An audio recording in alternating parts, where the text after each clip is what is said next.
Betsy, did you have any thoughts about tonight's winners, the Caldecott or Newbery winners? Anything you want to talk about? Wonderful speeches all around. I think that we can all agree that both Jerry and Rebecca did some of the finest speeches, and I swear to you that in the midst of Rebecca's speech, I was watching and I looked and there was John Sheska at a nearby table. He wiped away tears. John Sheska. Swear to God. Cold-hearted Swear to Sheska. God. Cold Stoneheart Sheska. Stoneheart Sheska himself Was crying at Rebecca's I don't know. speech. Maybe he'll deny it, but I know what I saw. Yeah, if you saw it. I saw it. We've got the real story here, as we always do with Betsy Bird.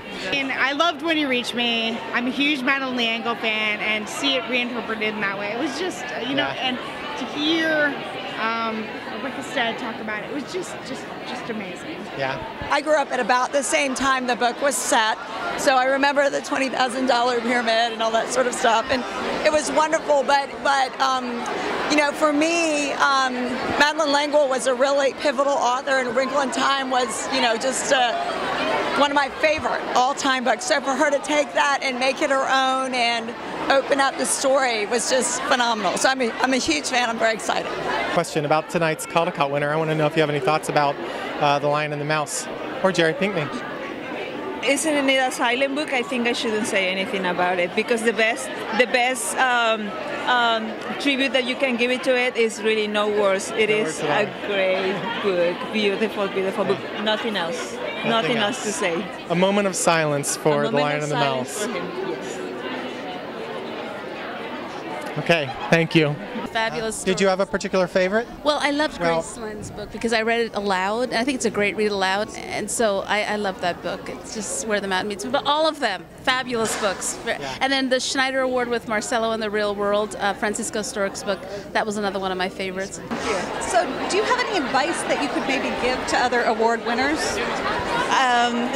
Like wear comfortable shoes and things like that. As a bestseller, I'm wondering if you have any advice for them about how to handle this sudden tsunami of fame that they're going to experience. First of all, no matter how much money you make, you're going to spend it. So think about putting a little bit of that away, and there's the tax thing too. But other than that, I think it's important to still be you. It's really, it's easy enough to let it go to your head and go, I'm like a superstar, but you're still you inside, and I think part of what makes your books what they are is you. So if you lose track of that, you've lost it. As a Newbery winner, do you have any advice for Rebecca Stead? Well, the best advice that I got after I won the Newbery was that my editor, I was working on a picture book at the time, and there were a lot of people who wanted you to come and talk or do interviews and things like that, and I didn't really know if I could actually keep working on that picture book and do these other things as well. My editor said she really thought I should keep working on the picture book anyway and finish it when I said I would finish it. Editors are funny that way. But I'm so glad she did, because it really kept me grounded in who I was.